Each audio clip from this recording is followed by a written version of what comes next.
I'm Rob Licuria, Senior Editor at Gold Derby, here with composer extraordinaire Jeff Russo, who is credited this season with scoring a whole bunch of things, including The Man Who Fell from Earth and Star Trek Picard. First of all, Jeff, there's a reason why I always want to interview composers. It's because when I listen to TV and film music, and I watch fantastic projects on my screen, they are the ones that seem to make me want to feel something, like anticipation, excitement, tension, melancholy, devastation. Do you agree that it's the composer's primary job to tap into the emotion of the scene with the right melody, theme, or cue? Well, I really believe that music is the heart of the narrative, right? It really does play, or it should, I should say, play to what characters are feeling, right? Not what they're doing. And um, so with that said, like, yes, I think that, it's our responsibility to sort of be the undercurrent to what the feeling of the story is, whether that feeling is love, hate, tension, anxiety, any one of those feelings that characters get to feel during the story should be sort of underscored by us and brought out to a certain degree, or at the same time played opposite in order to elicit a different feeling, or not played at all. Part of what I think a composer's job is as well is to figure out where to not put music, not necessarily always where to put music, because a lot of times the absence of music can also evoke certain feelings.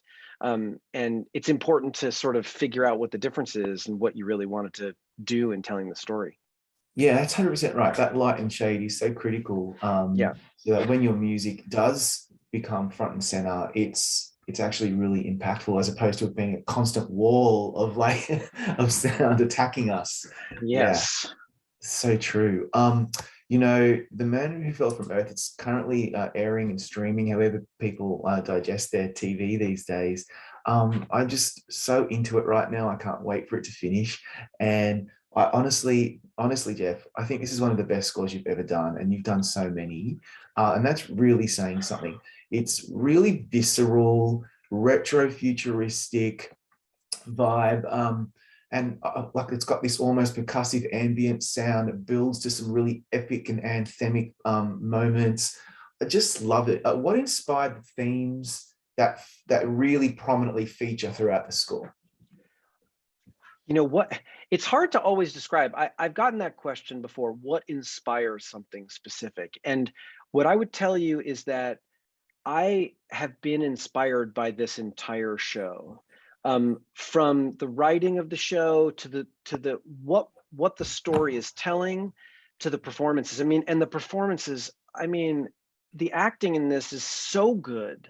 It's it was like I had conversations with Alex about, well, do we need to do anything? We don't. It got to the point where we were talking about, okay, not wanting to do too much because we don't need to push on a scene because the acting is so intense and so good. We don't want to gild the lily. Yeah, But I would say, generally speaking, it's what was really truly inspiring to me was the underlying story. We're really telling a very vast human story, right? We're really telling the story of, can we save ourselves, right? Yes, there's this person or alien from another planet that's coming down in order to help, you know, ostensibly to help, um, saving the planet and to see how to move forward and how to get past certain problems and certain issues. Telling that story in a musical way has been very inspiring to me. It's a very emotional story, and I was so thrilled to be able to write sort of emotionally charged music that had all of those things to touch on. absolutely. And yeah, it what it does is just gets back to basics, and what do we as human beings maybe need to do to address some of the issues we have and move forward without Yeah. politics and ideology. It's just really it's a really beautiful show. You know what? I was thinking, okay, like I was expecting this maybe to have some of that retro vibe because because of the fact that it's a continuation of the Bowie classic from the 1970s. But when I started hearing what you had put together, it did make me feel nostalgic. And I know you've talked about how nostalgia did play a part in some of these distinctive cues and instrumentation that you employed. But I'd really love for you to talk us through that decision, because you could have gone in a completely different direction, given that the show is quite modern. So talk us through why you decided to really give us those glimpses into the past. Well, I love to tell stories that have connections, right? I love to draw through lines from one place to another place to another place. You know, how this particular telling of the story is actually connected to the original movie is, it's not completely apparent at the beginning. It's not right on the face. So we didn't want to be like, okay, so we have to use themes from the original, because we didn't use any of the music from the original. But one of the things we talk about is Bowie. I mean, I'm a huge Bowie fan. Alex is a huge Bowie fan. So, we definitely tried to tie that in. Now, that doesn't mean that I was doing music that was inspired by Bowie, but there's certain pieces that have some drums. There's certain pieces that have me playing some electric guitar. All of that sort of coupled with what I really wanted to do, which was a sort of, really robust emotional score. And to me, that has a nostalgic vibe to it no matter what. I mean, I wanted it to feel very cinematic.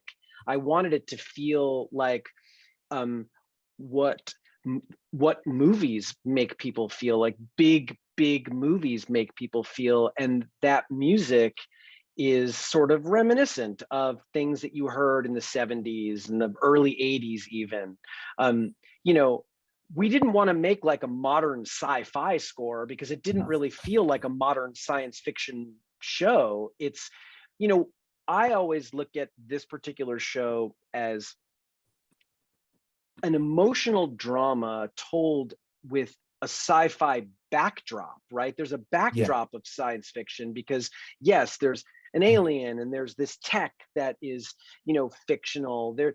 And all of that is just as a tool to tell this really emotional human story. And it's really, a lot about the connection between two people. And I refer to Faraday as a person, because he's a person. He feels like a human even though he's not.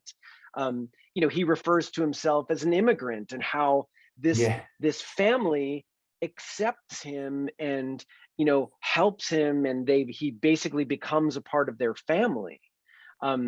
To me, that's the story that I was wanting to tell. I was wanting to tell that story of the emotional connection between Justin and Faraday, and between Josiah and Justin, and the whole family, and the way and then there's the origin family. There's Edie, and there's Flood, and there's this other familial telling. And then, as you'll see later, there's another familial telling that gets revealed later in episodes, which I don't want to reveal and spoil it for anybody. But the idea is I try to tell these stories of personal connection between characters. That's always the most fun for me. I get the most out of that. And that's why I had so much joy writing the score for this.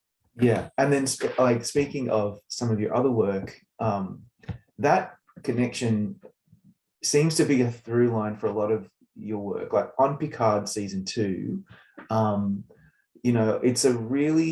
it's just this. You either have moments of beautiful calm, really beautiful mellifluous score that's just really pleasant to listen to, and then you've got the really rousing sci-fi action-oriented elements, which with the percussion and strings, which are also incredibly visceral. I was just wondering, can you talk us through any opportunities you had to introduce new themes or elements for season 2 of Picard?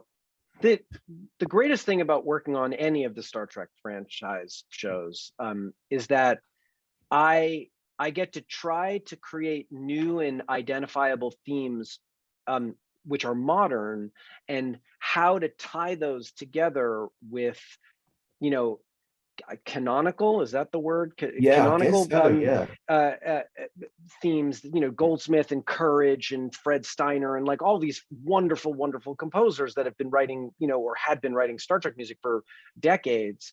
You know, how do I blend some of that into what's new?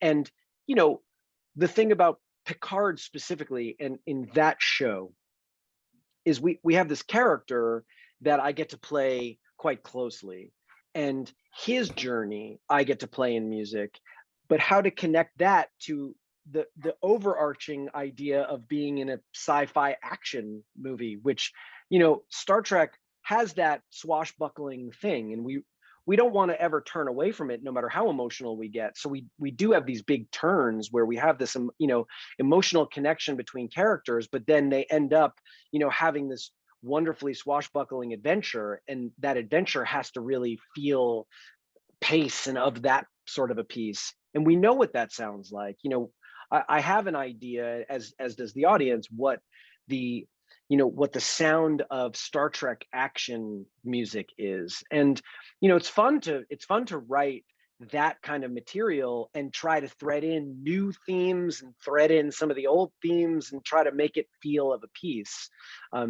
It's kind of like a puzzle, you know, and I really enjoy doing that a lot as well. Yeah. Going back to basics, on a score like Picard, and similar to what you've done for Discovery, and even the opening theme song from Strange New Worlds. So, like you expertly utilize these pensive rhythmic underscores that are then highlighted or punctuated by these nuanced string elements laid over the top. And I find that to be what really elicits emotion from me as the viewer, and it sets it apart from other series in this genre because it's so subtle, and then it really ramps up the tension. Like there's a couple of tracks on the Picard season 2 soundtrack, I think, like The Journey Inward or Your Ancestor, that really beautifully do that. Why do you compose in this way where you're giving us layers? It's almost like a depth which would mirror the depth of the actual story that we're watching and listening to. You know, as I write, yeah, I don't know that I make conscious decisions to layer things in a way that would make you notice them. It tends to be something that I feel naturally in writing pieces of music. Like when I started making music by myself before I was even in a band and making music with guys in my band, is I would sit and I would write on my guitar or on a piano or on drums or something, and I would just continually layer things. And what I found was, as you layer things, if you take other things away, you can construct and deconstruct as you go, and that sort of really gives it this shape. It worked with the songs that I was writing, and it works for me in these scores that I create. I really feel that it gives me an opportunity to construct and deconstruct as I go. You know, an old dear friend of mine, he gave me some advice when I was having a problem writing something, and he was a writer as well. And he said, the way you need to do it is you need to write, and then ruthlessly edit. And Right. that's how I go about writing. I'll just write layers upon layers upon layers of stuff, and then I will go in and meticulously, or maybe not so meticulously, edit pieces out and strip things away and construct and deconstruct and construct and deconstruct to try to make a shape. And that's how I've always gone about writing songs or writing score or writing anything, really. It's about trying to figure out, I mean, I do this with my son with Legos, right? We'll build this huge thing and then we'll start taking pieces out, and then you have a different thing, even though it started here. So Yeah. it's really just about finding the right curve of the layers. It's so important. I hear this a lot from writers, even as myself as a writer. Like you throw something against a wall, but then you start to chisel it down to something that really means something, and it's really important. And I love the choices that you made on these two scores. And I'm just curious. You've said before that you push the envelope often. So how would you say you push the envelope on Man Who Fell to Earth and on Picard season 2? I think on Man Who Fell to Earth, like we pushed the envelope by, I think, doing the things that people just didn't expect. Yeah. I think that, you know, we really didn't want to do a score that was like, okay, we have this The Man Who Fell to Earth, it's an alien story, and let's write a sci-fi score, a lot of electronics, a lot of, you know, weird bleeps and bloops. Like, didn't want to do that. I wanted it to feel grounded in reality. I wanted it to feel real. And this is the thing I love about sci-fi, is that if you do it right, it doesn't feel like fiction, right? It feels like, oh, this could happen. So when I'm writing music for that kind of a narrative, I want to keep it as Mhm. grounded as possible to make it feel real, not hyper real, not like, oh, this is obviously a fictionalized story. Like, I've worked on pieces like that, um, you know, where I'm telling stories from thousands of years in the future, and you give it a futuristic sort of feeling. Yeah. But in this particular case, it really feels like you want it to feel close to your heart. You don't want to feel separated from it. I feel the same way about writing music for Star Trek, which is a very, you know, close to your heart type feeling. That may or may not be because I was just a huge fan from when I was a kid, Yeah. and I just want to keep feeling that feeling all the time.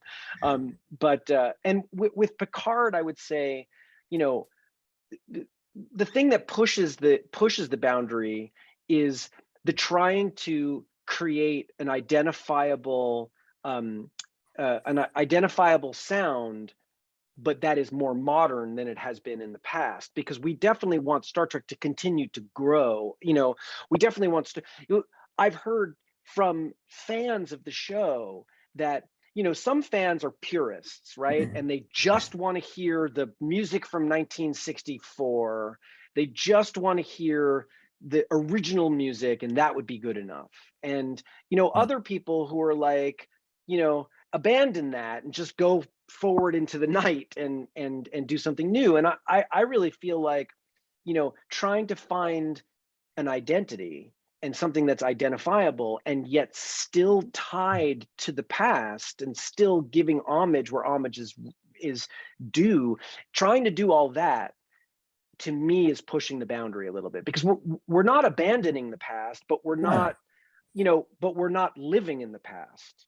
And Yeah. I think that, you know, trying to find that place, that's pushing the boundary for me. Yeah, and it's way more sophisticated too, because it just allows us to have those moments where we remember things, and then but we're still in the moment of the particular story that we're watching. Um, given we're an awards website, you've got 2 Grammy nominations, obviously as a founding member of Tony, and 5 Emmy nominations, winning for Fargo in 2017. Um, I mean, it's an obvious question, but looking back, what was the highlight of that moment when you finally got to take home one of these statuettes? It's pretty exciting. Uh, it's, you know, that's pretty indescribable. That's that feeling where they call your name. It's indescribable. Now, the first time I was ever nominated, and every subsequent time, it's always like, what? This is a mistake. This can't be right. You Yeah. know, we I think as writers, we love what we do, right? We write because we have to. I mean, I write music because I have to. I'm so lucky that I get to do that thing for these projects that I am so close to and I love. I mean, I thrilled to be able to write any Star Trek music. The fact that I get to write Star Trek music is like No. childhood dream come true. Even though I would say I never dreamt of writing Star Trek music, I always dreamt of being Jimmy Page and being, you know, being David Gilmour and being, you know, in a rock band. And honestly, I thought that's what I would just do for my whole life. Um, when this became something that I could do and wanted to do, um, it really, it's mind blowing. And then you know, the whole Emmy thing. I mean, that's, yeah, it's something that's almost unbelievable. You know, it's so thrilling to have people that I'm friends with and people that are my colleagues like think that I do pretty good work is it's so incredible that I think somebody has got to have made a mistake here somewhere. It's like somebody has checked the wrong box, or, but you know, it really does feel like that to me. It really does, Yeah. because I sit here and write music, and I'm constantly surprised at what I'm doing, constantly surprised at what other people are doing.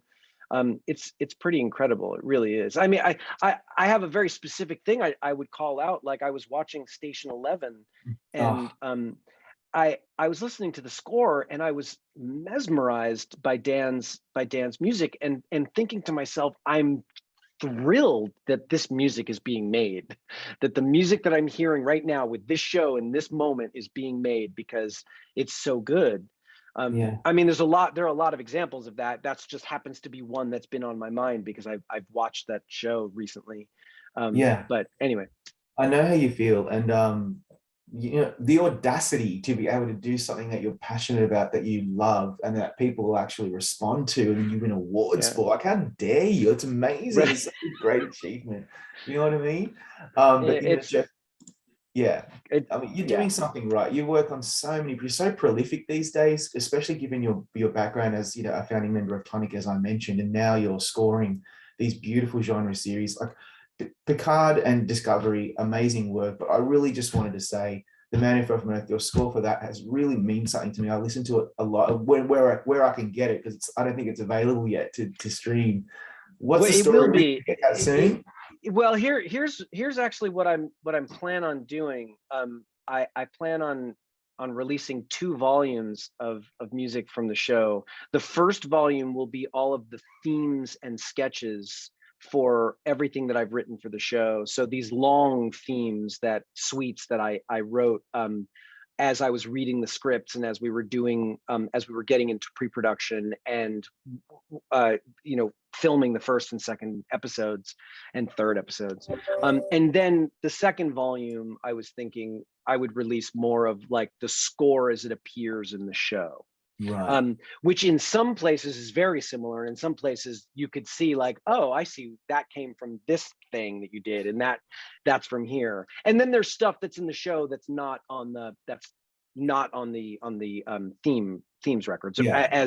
as I started writing more and more, as we got later and later in the season, more and more new thematic elements started to happen and new things started to happen. So those things will be on the second volume. Well, I'm looking forward to that. Hurry up and release it. And thanks, Jeff, so much for your time today. Really appreciate it. Thank you. It's a pleasure to talk.